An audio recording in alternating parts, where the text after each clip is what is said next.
Brasil estava numa grande encruzilhada. Mas, na verdade, na história do Brasil, várias vezes isso foi colocado, essa questão. Qual que é a encruzilhada? Eu não estou falando de encruzilhada do tipo a que o Marx e o Engels falam, né? Socialismo ou barbárie. É muito pior que isso, é muito anterior a isso. É de a possibilidade de a gente ter um desenvolvimento nacional, autônomo, soberano, né? Ou de continuar sendo um país dependente, subdesenvolvido, né? Já foi colônia e hoje é um país dependente do imperialismo. Então, essas encruzilhadas históricas, elas foram se apresentando com muita frequência na história do Brasil. Tem vários exemplos. Um dos exemplos, por exemplo, que eu acho mais interessante, no século XVIII, né, 1700, alguma coisa por aí, quando a era de ouro, literalmente falando, das Minas Gerais, né, quando o Brasil estava extraindo muito ouro onde hoje é Minas Gerais, e isso estava promovendo um grau de enriquecimento muito grande da população não só de Minas, como do Rio de Janeiro e do Espírito Santo, que era por onde vazava, né?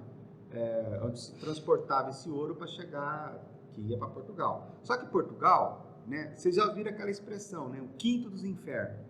Né? Por que quinto? Porque todo o ouro que era extraído, o rei de Portugal confiscava um quinto, 20% de imposto. Né? Mas esses 80% que ficava, estava ajudando a dinamizar. E assim, a acumulação de riqueza estava sendo tão grande aqui que estava surgindo uma indústria manufatureira na época.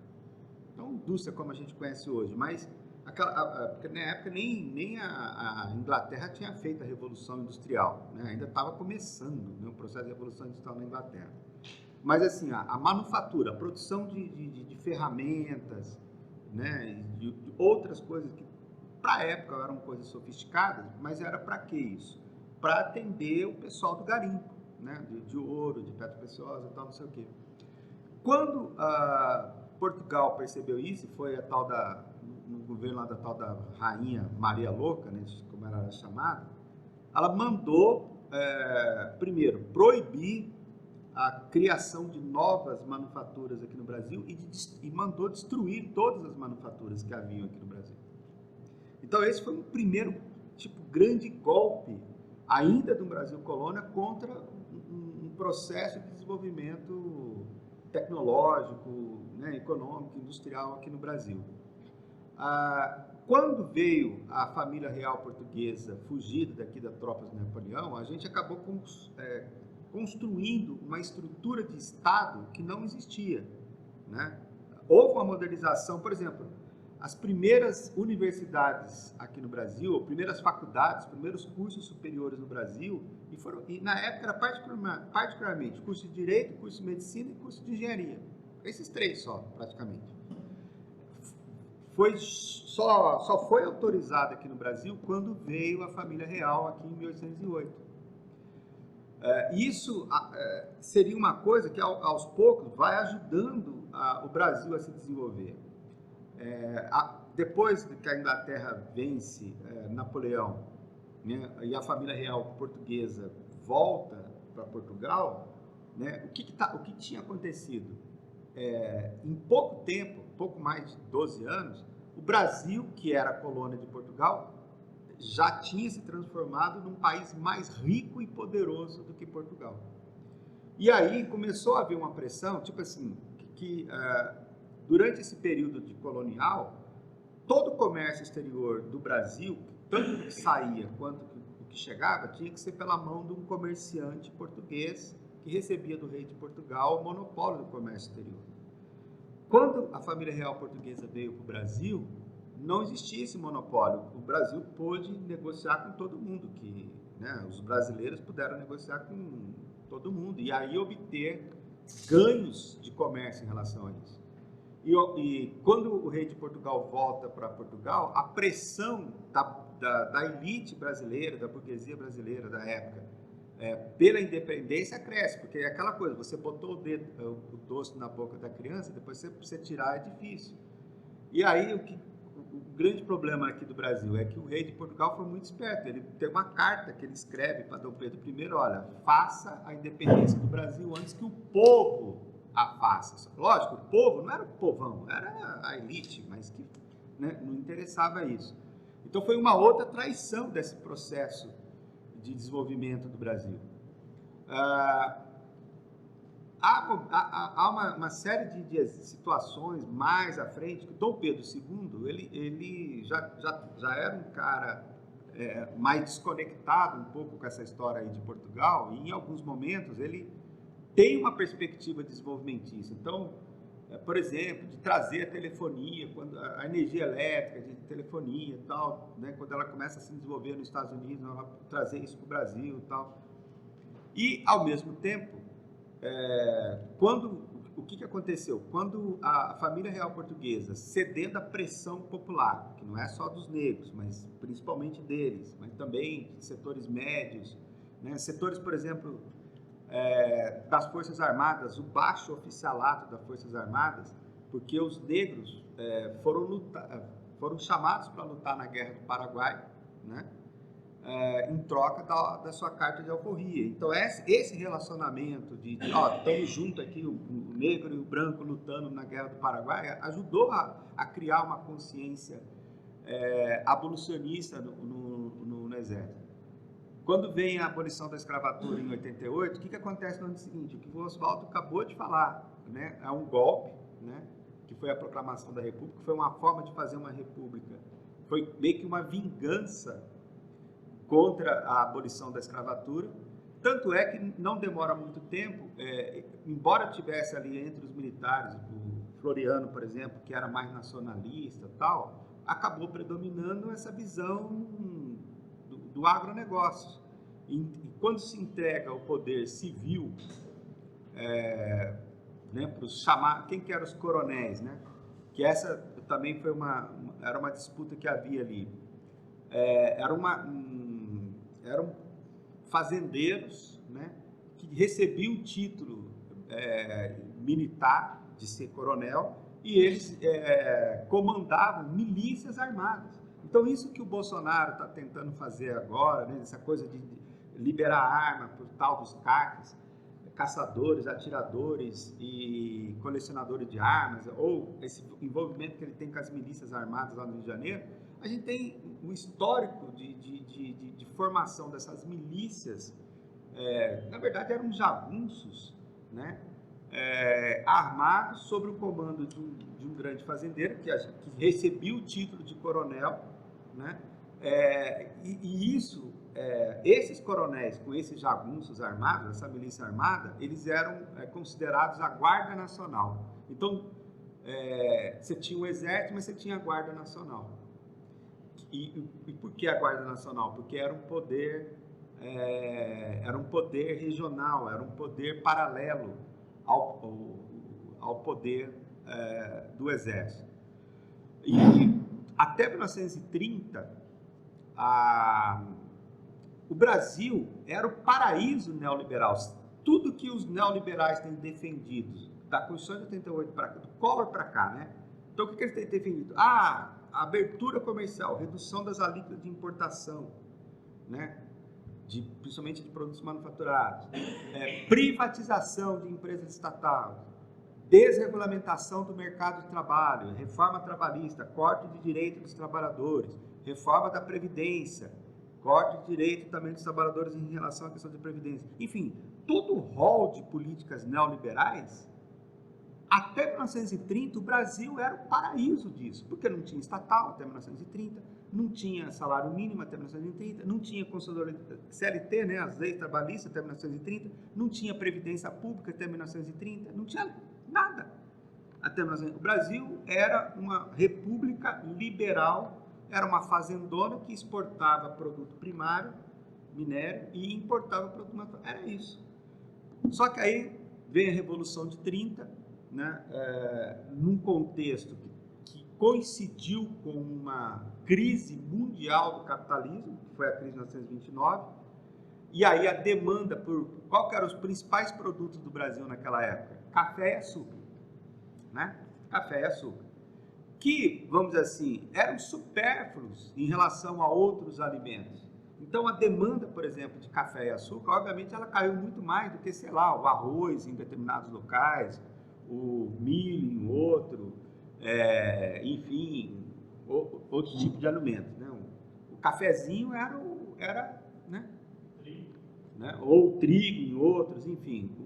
O cafezinho com açúcar era tipo uma sobremesa, né? Não é isso? A gente não tem muita gente que tem esse hábito de almoça, quando termina do almoço, vai lá e toma um cafezinho.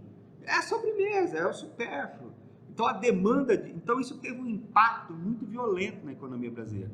O que o Vargas fez? No primeiro momento, ele socorre os latifundiários. Olha, vou comprar o café e vou tacar fogo no café para detonar com o estoque.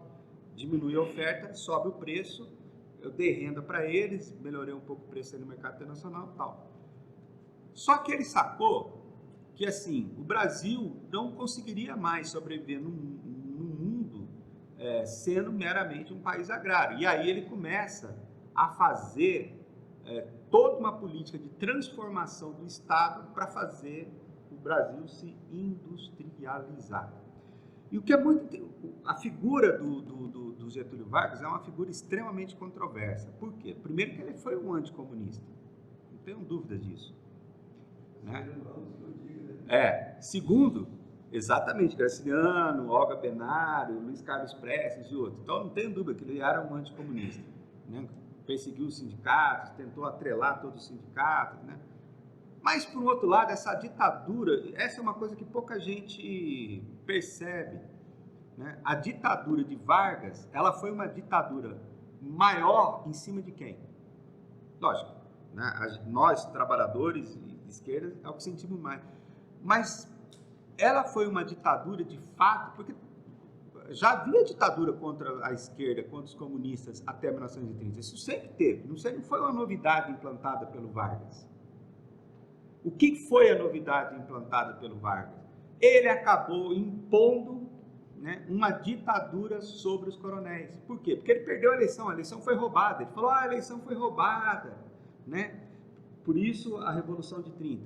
Só que todas as eleições eram roubadas. Quem ganhava, vocês lembram da história lá do café com leite? Quem ganhava as eleições? Quem tinha mais coronel a seu favor, porque o coronel da região, o fazendeiro lá, era ele que organizava a eleição. Então, por exemplo, se você, um candidato a presidente da República, que conquistasse mais governadores para apoiar ele, porque o governador é que nomeava quem era o coronel que ia comandar a eleição naquele território, em cada território.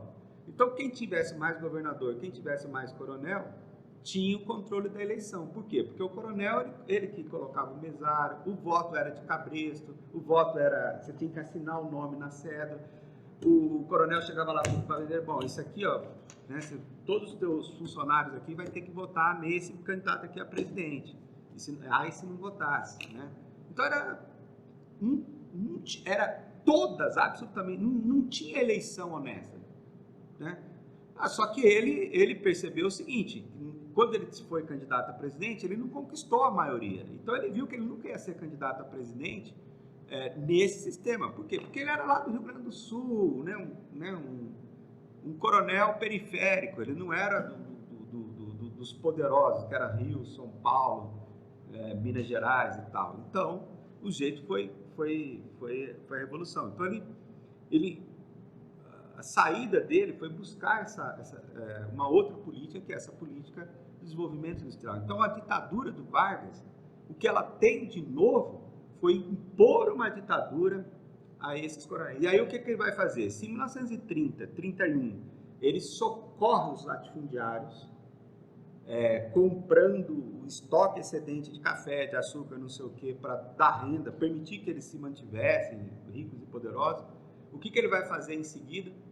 Ele vai criar um imposto de exportação dos produtos primários para investir na indústria. E aí ele vai fazer coisas que são típicas de um país capitalista liberal. Por exemplo, concurso público. O concurso público, o pessoal acha que é privilégio. Aqui temos alguns, né? Mas não é entendido assim. É entendido... O como um ato democrático. Por quê? Porque em vez de cada prefeito, de cada governador, de cada presidente que entra, mandar todo mundo embora e nomear no seu lugar quem apoiou ele na campanha, independente se é bom ou se é ruim, a ideia do concurso público é você ter um profissional qualificado, concursado, estável e que vai gerenciar bem, né, aquele serviço público, independente de quem seja o presidente e o prefeito, o governador. Então, isso foi um processo de modernização. Junto com essa modernização do servidor público, do serviço público, ele criou uma série de institutos. Tipo, Instituto Brasileiro do Café, Instituto Brasileiro do não sei o quê, Instituto disso, Instituto daquilo, Instituto... E principalmente instituto ligado à área de produção industrial, de exploração de minérios, disso, daquilo. Para quê? Para que esses servidores públicos concursados, qualificados, né, engenheiros, advogados, economistas, contadores, etc., administradores, etc., trabalhasse como prestando assessoria, apoio técnico para os empresários que quisessem investir na indústria. O que aconteceu a partir do final da década de 30 e início da década de 40? Ele viu que mesmo esse trabalho de assessoria estava sendo insuficiente. E aí o que o Vargas começa a fazer? Ele começa a investir em empresas estatais. E aí ele vai criar a Companhia Vale do Rio Doce para fazer mineração. Ele vai criar a Companhia Siderúrgica Nacional para fazer aço. Ele vai criar a Fábrica Nacional de Motores, a famosa FNME, para produzir caminhão, depois vai produzir automóvel. Mais tarde, no segundo mandato dele, já eleito, em 51 a 54, ele vai criar a Petrobras, que vai extrair petróleo. Então ele falou, bom, se a burguesia nacional não é capaz de criar empresas nessas áreas que demandam mais capital, mais dinheiro, mais tecnologia e um tempo maior de duração, o Estado vai fazer. Então, a chamada indústria pesada, a indústria de base, a indústria siderúrgica, a indústria de matéria-prima, a indústria de eletricidade, de água, esgoto, então essa indústria pesada foi o que ele fez. O JK, ele vai dar uma traída nesse movimento iniciado porque ele vai dar continuidade à industrialização, mas de que forma? 50 anos em 5. Em vez de construir empresas de capital nacional, vamos chamar a empresa multinacional para o Brasil. Por exemplo, todo o setor de automotivo, ele foi multinacionalizado. E a Fábrica Nacional de Motores, a FNME, ela acabou sendo privatizada, ela foi vendida, foi parar na mão da Fiat, né, da Alfa Romeo primeiro, depois da Fiat. Né. Quando o João Goulart tenta, né, pressionado pelo movimento popular, movimento estudantil, pela esquerda, a fazer as reformas de base, e aí entra a questão da reforma educacional, científica, tecnológica, entra uma reforma urbana, entra a reforma agrária, uma reforma cultural, né, uma limitação da remessa de lucro das empresas multinacionais do exterior ao golpe militar. Então, aqui, jogo total dos Estados Unidos. Né? Depois, com a crise do petróleo em 73, o Geisel tenta seguir também uma linha mais nacionalista, da mesma forma como Getúlio, depois da crise de 1929, tentou seguir com uma linha mais nacionalista. Enfim, o Collor, né, inaugurou esse projeto neoliberal e desde então a gente está nessa, entre ter uma linha política mais neoliberal, mais entreguista, ou ter algum grau de política desenvolvimentista, de política social. Uma questão interessante, né, e acho que para destacar aqui o papel do PCdoB, na Constituição de 88, o PT tomou uma decisão de partido de não votar a favor da Constituição de 88. Por quê? Porque tinha muita gente do PT, talvez esse povo que hoje está no PSOL, esse povo que hoje está no PSTU, PCO, sei lá o quê, o Lula, acho que na época era mais radical do que hoje, falava, não, isso aqui é uma Constituição burguesa, não vamos apoiar uma Constituição burguesa. A Beth Mendes, que era uma deputada federal pelo PT, que era atriz da Globo, ela votou a favor. Ela foi expulsa do PT por ter votado a favor da Constituição de 88. O PCdoB falou, não, PCdoB inteiro, todos os deputados do PCdoB vão votar a favor da Constituição de 88. Por que o PCdoB tomou essa posição? É uma Constituição burguesa? É uma Constituição burguesa. Mas por que nós vamos votar a favor? Porque é a Constituição mais avançada que esse Brasil já teve até hoje. E uma Constituição avançada que resultou de um processo de grandes lutas pela redemocratização do país. A Constituição de 88 do Brasil era uma das mais avançadas do mundo, do ponto de vista de garantia dos direitos sociais e de preservação do patrimônio nacional. Tanto é que uma coisa que tinha sido abandonada nas reformas do Castelo Branco, que é a distinção entre empresas de capital nacional e de capital estrangeiro, ele jogou fora isso. A Constituição de 88 recuperou essa distinção para que o Estado brasileiro, se fosse para dar subsídio, qualquer coisa assim de apoio, tinha que ser para a empresa nacional, não para a empresa, né? Então tem N coisas bastante avançadas. E a prova de que essa Constituição de 88, dentro dos limites de uma sociedade capitalista dependente como a nossa, era bastante avançada, é que o Lula foi derrotado em 1989 pelo Collor, com a ajuda da Rede Globo, né? E aí entra toda essa coisa aí de guerra midiática e tal, né? Que a TV. O Collor entra em 90 já fazendo reformas constitucionais de caráter neoliberal, jogando para trás, né? E aí isso teve sequência no governo Fernando Henrique e tal. Quando o Lula finalmente consegue uma vitória eleitoral, acho que tem uma coisa muito interessante para a gente observar. Quem é o vice-presidente do Lula? José Alencar. Quem é José Alencar?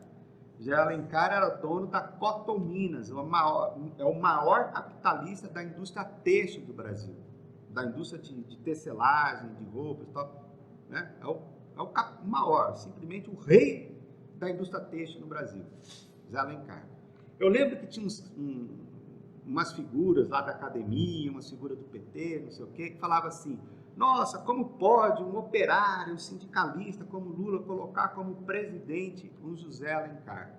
E eu falava para esse pessoal: olha, vocês estão muito enganados. O José Alencar, hoje, ele está à esquerda do Lula. E eu não me arrependi de ter falado isso lá em 2002. Por quê? Porque em 2002, né, o Lula publicou aquela carta aos brasileiros, né, quem não leu ainda lê, onde ele assume uma série de compromissos sociais, né, típicos aí da esquerda, mas assume também o compromisso de manter aquele tripé macroeconômico da política do Fernando Henrique, manter o critério lá de responsabilidade fiscal, não sei o quê, uma série de pautas neoliberais também, né?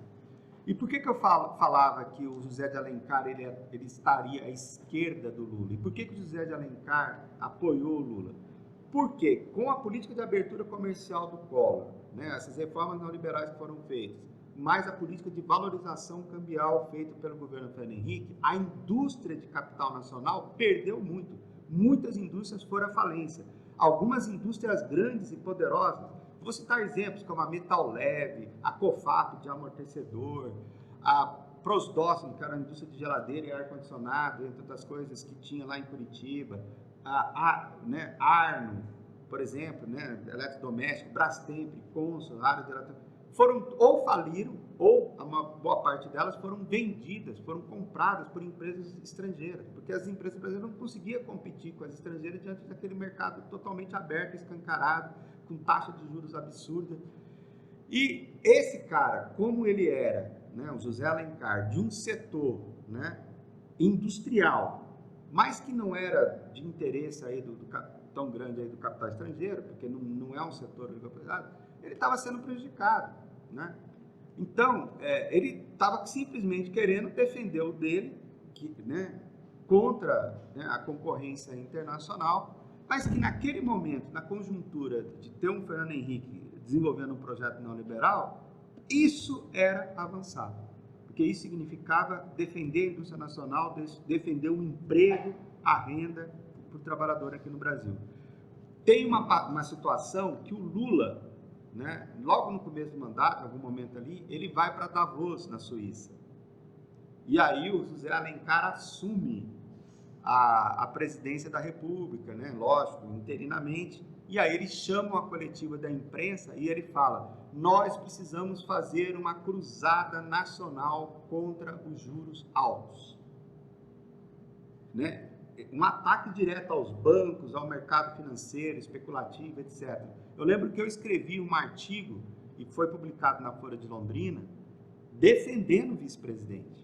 Não, é isso aí e tal, né?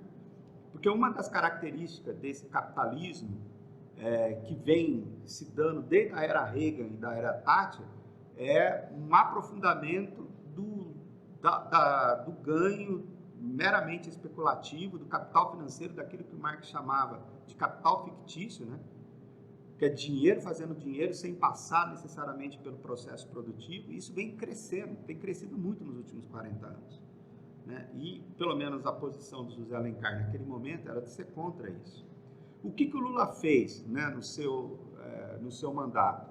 O primeiro mandato, com o Palocci, no Ministério da Fazenda, o Palocci ele foi um cara que era da Libelu, trotskista, na época da ditadura militar, do movimento estudantil, na década de 70, né, falava que o pessoal do PCdoB da época era de direita, era, né, não sei o que, tal, pelego, o pessoal do PCB também. A Libelu queria ser os mais radicais e porra louca do movimento estudantil. Só que, gente, é impressionante a quantidade de gente de direita que era da Libelu. Lá na Globo News tá cheio aquele Magnoli, não sei o que lá, Magnoli, o Janete da Fonseca, o Renato Azevedo, tem um monte de gente da direita, era tudo da Libelu, né? E o Palocci, quando foi prefeito de Ribeirão, ele privatizou uma companhia de telefone. Foi ele, exatamente. Ele foi o primeiro a privatizar antes do Fernando Henrique fazer, quando não havia necessidade nenhuma de fazer. Então, ele foi um cara que o Lula colocou para ser ministro da Fazenda, tipo, é um cara do PT, mas é um cara do PT que vai fazer o jogo do grande mercado financeiro, né? Só que teve aquele escândalo do Mensalão, o Palocci foi envolvido, o Lula tirou ele, e quando o Lula tira ele, coloca quem? Guido Mantega. O Guido Mantega tem um livro muito interessante, vale a pena vocês lerem, chamado Economia Política Brasileira. E, né, é um livro que traz assim é um panorama geral do pensamento da economia política do Brasil, até nessa época, ali nos anos 80, e que defende uma política desenvolvimentista, uma política industrializante e tal. E isso vai ocorrer no segundo mandato do Lula, né? Vai surgir o PAC, o Programa de Aceleração do Crescimento, vai surgir ao final o pré-sal, né? Que é o programa da Petrobras, e por aí vai. Quando tem a crise de 2007 e 2008 nos Estados Unidos, que o Lula fala, aqui vai ser uma grande crise, um tsunami, mas no Brasil vai ser uma marolinha. Não é bem assim, mas o Lula e o Guido Mantega, eles adotam um programa que a gente chama de programa keynesiano muito forte, um programa anticiclo, onde a Globo, quando o Brasil está em crise, não sei o quê, olha, está em crise a economia, o governo tem que gastar menos. O Lula fez exatamente o contrário em 2009. O mundo estava em crise, a Globo mandando o Lula gastar menos, o Lula aumentou os investimentos públicos. Qual foi o resultado? O resultado foi que em 2010 o Brasil teve a maior taxa de crescimento do PIB desde 1980. Aí eu não sei por que cargas d'água, quando a Dilma entra em 2011, mesmo com o Palocci no Ministério da Fazenda, a Dilma começa a cortar investimentos públicos. E depois a Dilma começa a fazer desonerações no setor privado. A ideia vamos diminuir os impostos, porque diminuindo os impostos, os industriais vão aumentar o investimento. Só que ela desonerou os impostos, mas os empresários não investiram. E a única coisa, de fato, que continuou ajudando a economia a crescer foi os investimentos da Petrobras. Por que os investimentos da Petrobras? Porque isso já tinha começado com o Lula e foi mantido pela Dilma. Primeiro, que a Petrobras se autofinancia. O governo federal não colocava dinheiro na Petrobras. A Petrobras se financiava com o dinheiro da venda de combustível. A Petrobras se financiava captando recursos no exterior. Então não precisava do dinheiro do governo Dilma. Só que a Petrobras, o que ela estava fazendo, né? Fazendo aquisições de conteúdo nacional. Então, para investir no pré-sal, precisava construir uma plataforma de petróleo. Em vez de comprar de um país estrangeiro, comprava de estaleiro nacional. Precisava de um navio para transportar o petróleo para a terra. Em vez de comprar um navio petroleiro estrangeiro, comprava esse navio petroleiro de um estaleiro nacional. Depois, precisava refinar esse petróleo bruto, óleo, transformar em diesel, gasolina, querosene, nafta, né? Precisava construir essa refinaria. Contratava uma construtora nacional. Quem eram as empreiteiras que estavam construindo a plataforma de petróleo, que estava fazendo o navio petroleiro, que estava fazendo as refinarias? Quem que estava construindo isso? Odebrecht, Camargo Correia, OAS, Mendes Júnior, parará. Todas essas aí. E aí que entra o tal da história da Lava Jato. Por quê? O que acontece na história da Lava Jato? Vão lá, tá tendo corrupção, não sei o quê. Cara, sempre teve corrupção. Vocês já ouviram aquela história do rouba mais faz? Que a gente não pode, esse negócio do rouba mais faz, não sei o quê. Gente, só tem um jeito de... Qual que é a forma mais fácil de roubar dentro do setor público? É quando você tem que contratar alguém. Quando uma prefeitura contrata uma consultora para fazer uma obra, ou quando ela contrata para comprar isso, para comprar aquilo. Porque o salário que paga para o professor, o salário que paga para o médico, para a enfermeira, para o policial, para o guarda municipal, como é que você desvia esse dinheiro quando o cara é concursado? Quando o cara é concursado, não é. Quando o cara é que nem o assessor parlamentar, que nem os do Flávio Bolsonaro, você lá e cobra uma rachadinha do cara, ou você nomeia lá um fantasma, né, que vai ficar com 10% do salário e você pega 90% do salário dele. Agora, e quando é um trabalhador concursado? Ele vai abrir mão de 1 centavo do salário dele? Não. Então, né, fazer mais é o jeito, às vezes, inclusive de ter mais corrupção. Mas, enfim, o Moro, quando começa a investigar, a Lava Jato, quando começa a investigar, né, ele poderia ter tomado algumas atitudes muito diferentes do que ele tomou se tivesse um mínimo de honestidade naquele procedimento. Por exemplo, ele poderia ter não só, ele determinou a intervenção na Petrobras. A presidente da Petrobras chega um determinado momento que ele consegue afastar, que foi nomeada pela Dilma, ele consegue afastar e nomear um interventor na Petrobras. Como aquelas empresas, né, elas estavam foram confessas, né, envolvidos na corrupção, ele poderia ter, em última análise, até determinado a intervenção na Odebrecht, a intervenção na OAS, a intervenção mas a última coisa que ele podia ter determinado é a paralisação das obras, porque ao determinar a paralisação das obras, é emprego que é interrompido, construção de navio, de plataforma de petróleo, de refinaria. E qual é o resultado concreto disso? O DIEESE fez um estudo calculando o impacto disso. O impacto chegou a praticamente 3,5% do PIB, a paralisação daquelas obras. Lembra que o 2015, 2016, 2015 o PIB caiu 3,5%. 2016 acho que caiu 3,3%. Então é mais ou menos por aí. 3,5% impacto do PIB a paralisação dessas obras. Que deixa de produzir bens. Porque você contrata uma empresa para produzir um baita gigantesco navio, você tem que demandar da indústria que produz aço, você tem que demandar da indústria que produz motor, fio elétrico, não sei o que, isso aqui. É toda uma cadeia produtiva.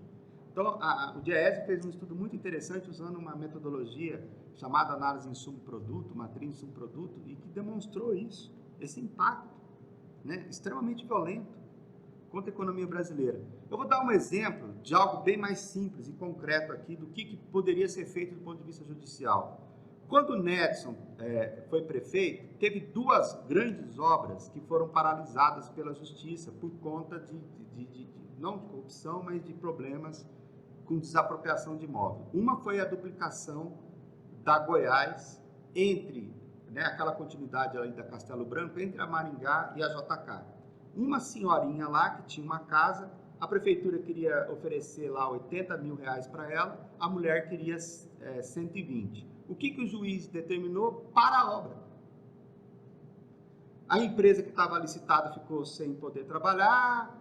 Quando finalmente, depois de uns 4 anos, conseguiu resolver esse problema na justiça, aí é óbvio que a empresa já não ia aceitar mais aquele preço, teve que fazer uma nova licitação, não sei o quê. O molho saiu muito mais caro do que essa diferença de R$40 mil, né?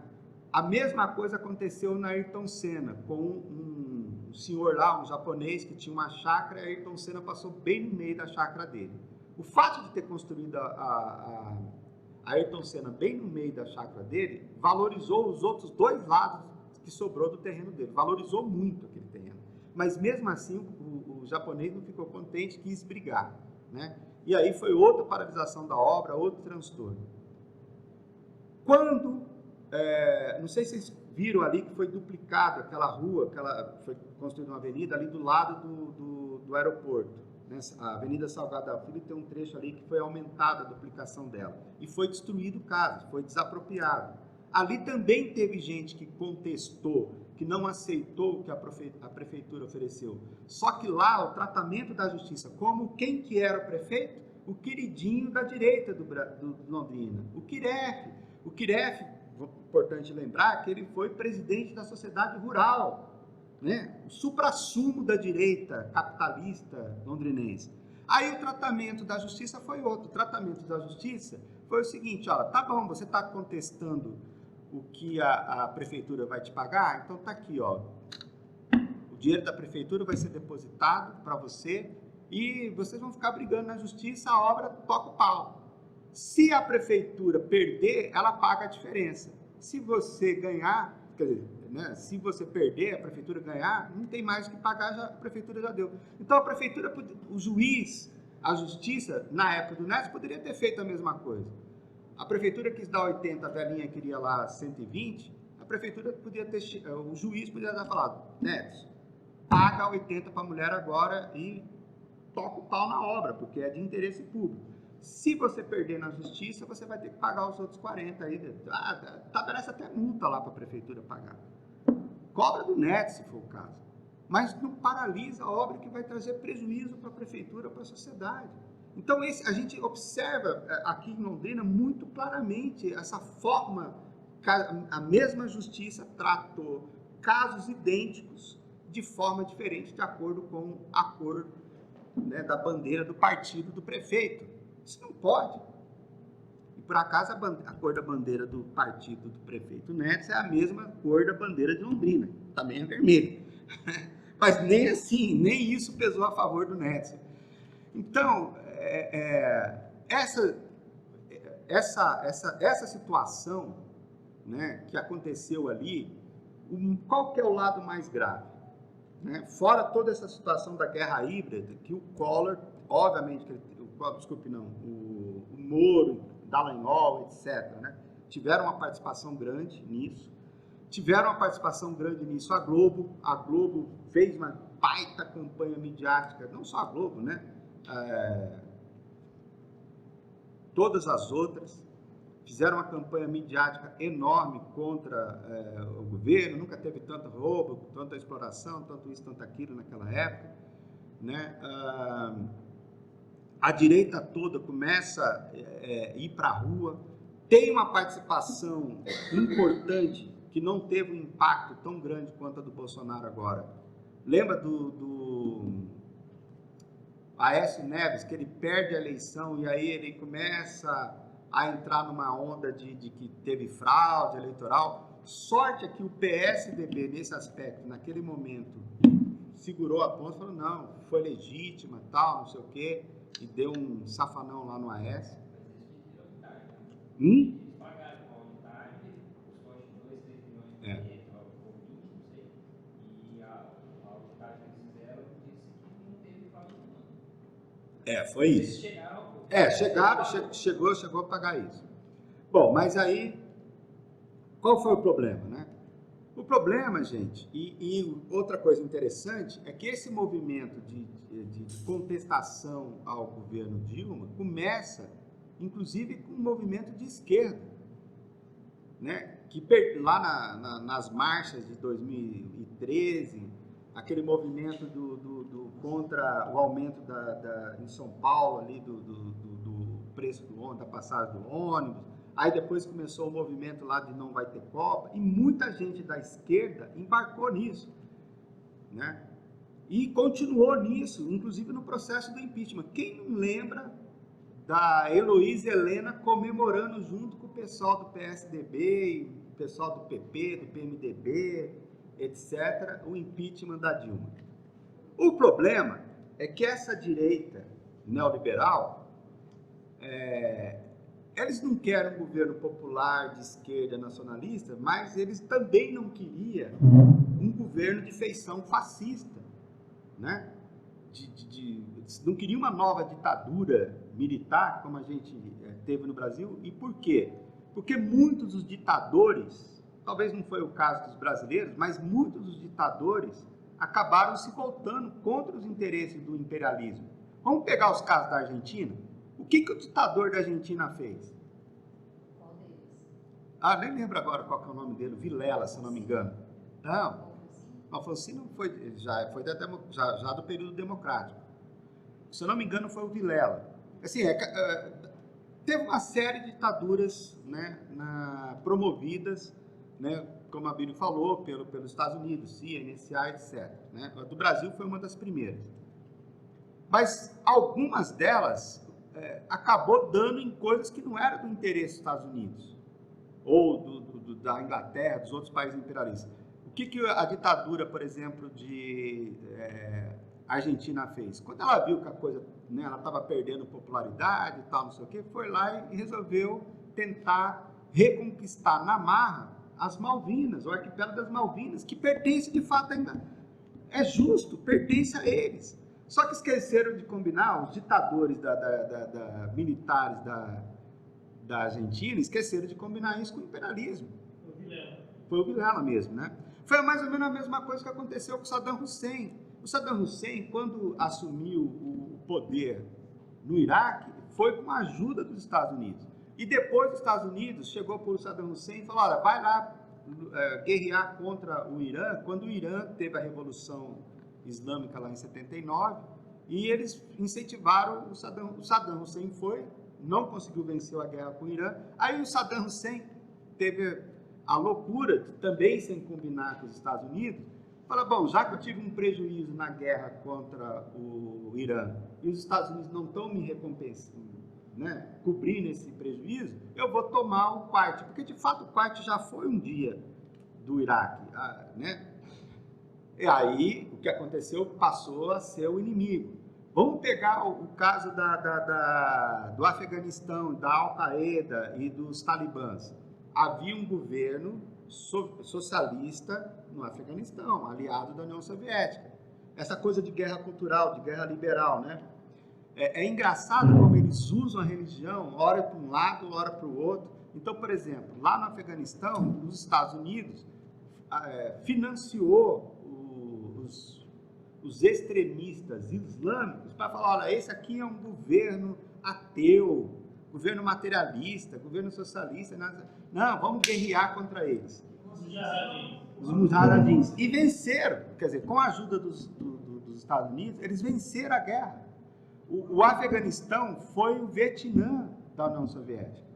Só que depois o que aconteceu? Esses caras que foram aliados dos Estados Unidos no momento que foi para derrotar a União Soviética, depois se voltam contra os Estados Unidos. Por que se voltam contra os Estados Unidos? Por causa de situações como o apoio dos Estados Unidos a Israel contra os palestinos e por vários outros motivos, né?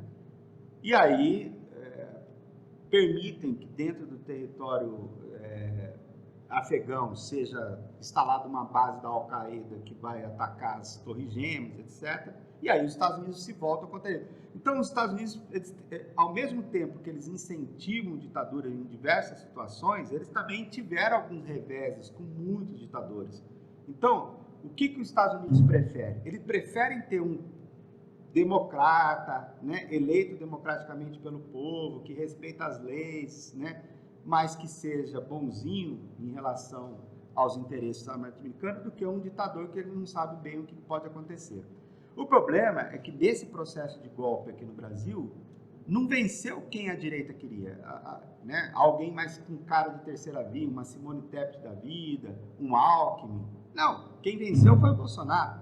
Fascista, machista, racista, assim, tudo de ruim, despreocupado com a questão ambiental da Amazônia, isso, aquilo.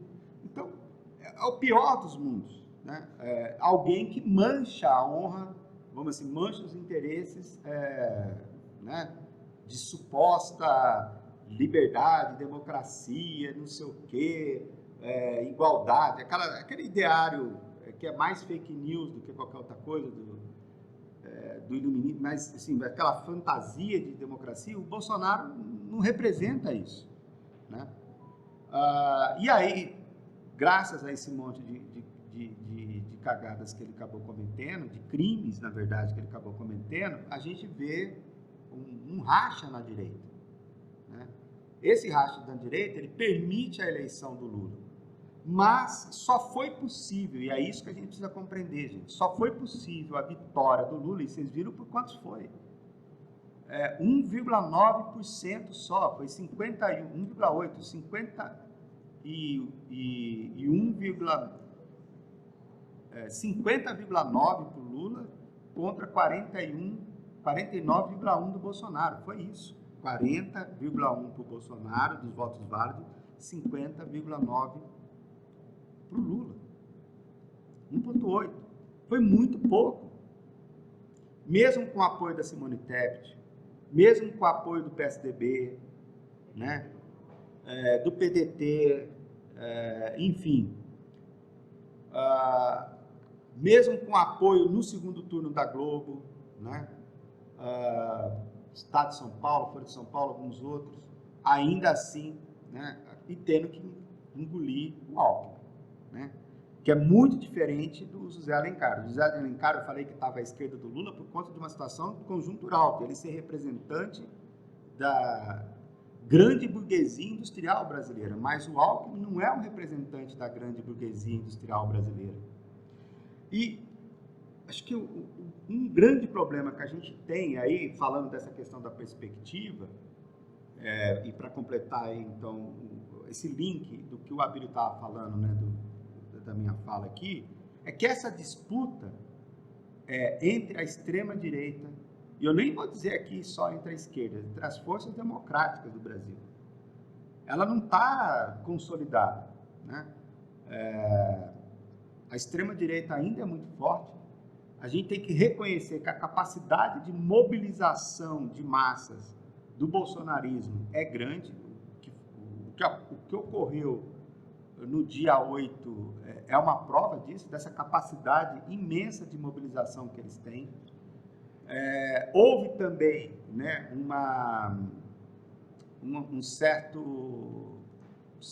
houve um deixar fazer por parte da força policial lá do Distrito Federal e por parte do Exército, né? Óbvio que o que não aconteceu, ao contrário de 64, foi um posicionamento do Exército no sentido de dar o golpe, né? Porque toda aquela movimentação golpista, para ela se efetivar, precisava que o Exército saísse em defesa e falar, então, diante disso, não sei o quê, diante da convocação da população, vamos tirar o Lula, vamos fechar o Congresso, vamos fechar o STF, vamos, né, fazer a intervenção. Isso não houve. E por que não houve? Entre outras causas aí, porque eu acho que dentro do próprio imperialismo há uma divergência interna no próprio campo imperialista. Haja visto que foi citado aqui, por exemplo, como o Brexit na Inglaterra, né? Isso não agradou todos os setores ali do imperialismo britânico. Lá nos Estados Unidos, o Trump não agrada, né? Ele venceu no primeiro momento, em 2016, usando essas coisas, mas ele acaba perdendo amplamente a eleição depois em 2020. O fato do Bolsonaro ser um fiel seguidor do Trump, um capacho do Trump, faz ele não ter apoio perante o Biden, que é o chefão do imperialismo hoje. Então, eu acho que os próprios erros cometidos pelo Bolsonaro acabaram fazendo com que esse movimento não tivesse esse apoio dos militares agora a favor dele. Quer dizer, o campo, a mesma direita, a mesma OTAN, né, que está contra a Rússia, que está contra a China, essa mesma OTAN se posicionou a favor da manutenção, né, desse pouco de democracia que a gente tem e contra o Bolsonaro, contra, né, os golpistas. Então, essa conjuntura, por um lado, nos favoreceu, né, a manter o governo Lula, a manter a democracia. Por um outro lado, o que a gente vê? Né? A gente vê o terrorismo econômico. Existe o terrorismo político, que houve, né, marrommente ali no dia 8, mas o terrorismo econômico, ali há unanimidade. Se a Globo, né, de repente ali a Bandeirantes, o Estado de São Paulo, a Folha de São Paulo, defende a democracia nos moldes que ela existe no Brasil hoje, mas quando se trata de economia, eles se juntam com o Record, eles se juntam com o SBT, eles se juntam com a Jovem Pan, né, que é o grande canal midiático aí da juventude, né, em defesa do neoliberalismo. Aí não há, né? Quando é para defender o neoliberalismo, não há. Quando é para defender a tal da responsabilidade fiscal. Então, se a lei do teto é algo tão draculesco, tão violento, né, do ponto de vista econômico, que ela era insustentável, mas eles querem substituir por algum tipo de amarra relativamente forte. Pode não ser tão forte quanto a lei do teto, mas é isso. Dificilmente o Haddad e o Lula vão conseguir aprovar algo que realmente dê um grau de liberdade muito maior para o governo Lula. E aí, para concluir a minha fala, diante desse quadro, onde a gente tem, do ponto de vista mais político, esse conservadorismo, né, inclusive de caráter religioso. E aí, olha só que coisa engraçada. A Sarah Winter, por exemplo. A Sarah Winter era uma militante lá do tal aquele grupo Fêmen, né? Que ia lá mostrar peito, não sei o quê, aqui nas ruas do Brasil, lá na Ucrânia. Ela foi treinada na Ucrânia, porque lá era um movimento liberalizante, né? Por quê? Porque você tinha uma situação, uma conjuntura política, um presidente eleito, né? Mas que era pró-Rússia, que tinha uma posição mais conservadora. O Putin é um cara conservador, é um cara que a gente sabe que é homofóbico, que não sei o quê, papapá. O cara que estava lá que é machista, que é homofóbico, o cara que estava na Ucrânia também tinha esse perfil. Então, uma Sarah Winter, lá na Ucrânia, quando ela ia para lá, ela dava uma de feminista radical, né? Agora, aqui no Brasil, o uso, né, é outro. Esse uso cultural é contra esse liberalismo nos costumes. E aqui ela se posiciona como agora a nova defensora da moral dos bons costumes. Né? A Carla Zambelli é outra que também fez parte do FEME e que agora também é a defensora da moral dos bons costumes. Né? Então, é engraçado a gente observar essas contradições. Né? Nos países árabes, que são também mais conservadores do ponto de vista moral, religioso, lá a tal da guerra híbrida, a tal da primavera, ela também é mais liberal, né, do ponto de vista dos costumes. Agora, aqui no Brasil, que é tradicionalmente um país mais liberal no costume, aí a guerra híbrida se coloca como conservadora, ou seja, depende do espaço. Então, a gente tem quais os problemas? Os limites que a gente tem de um lado, esse reforço muito grande de uma direita muito bem organizada, muito bem treinada, com muitos meios de propaganda, defendendo essa combinação que é a tempestade perfeita, né? Do conservadorismo religioso, cultural, ético, moral, né? Fascista, com liberalismo econômico. Do outro lado, o que a gente tem? A gente tem ali no meio a tal do centro democrático, como a Globo gosta de dizer, como a Simone Tebet gosta de dizer. O que é o centro democrático? Defende as liberdades, a democracia, defende o liberalismo nos costumes, etc. e tal, mas defende o neoliberalismo econômico com tantas unhas de dentes contra a extrema-direita. E a gente tem a esquerda, né, que defende não só o liberalismo cultural, ético, religioso, moral, né, os direitos humanos, e que tenta defender, né, uma pauta de distribuição de renda, uma pauta de desenvolvimento nacional, mas, vamos dizer assim, que elege pouca gente. A gente tem uma participação que é menos de 1/3 no Congresso, né? Então, esse Congresso atual, ele é mais conservador, ele é mais de direita do que o Congresso que cassou a Dilma. O Congresso que cassou a Dilma foi eleito em 2014. Em 2018, quando o Bolsonaro foi eleito, teve mais gente que foi eleita com esse perfil conservador reacionário. Muitos militares, inclusive. E agora aumentou ainda mais. Então, olha só a situação complicada, né, para o governo Lula implementar reformas populares. O que é que poderia desequilibrar esse jogo, na opinião do PCdoB? Na opinião do PCdoB, a única coisa que poderia desequilibrar esse jogo é se a gente tivesse capacidade, condições de mobilizar a população para ir para a rua, pressionar não só o próprio governo Lula, mas sobretudo o Congresso, a fazer mudanças no sentido que nos interessa, no sentido popular, no sentido da distribuição de renda, no sentido da igualdade social. Só que a gente tem essa mobilização, a gente é capaz de fazer essa mobilização. Esse é o grande desafio que está colocado. Então não adianta a gente querer cobrar do Lula ser não vou nem dizer um revolucionário, não adianta a gente querer cobrar que o governo Lula seja um governo de esquerda, sem que a gente seja capaz de colocar muita gente na rua para fazer pressão. Por quê? Porque a mídia, quase que a grande mídia como um todo, não está do nosso lado, né, nessas pautas econômicas. E ainda tem toda essa estrutura de direito. Enfim, eu encerro por aqui e deixo aberto aí para vocês. Obrigado.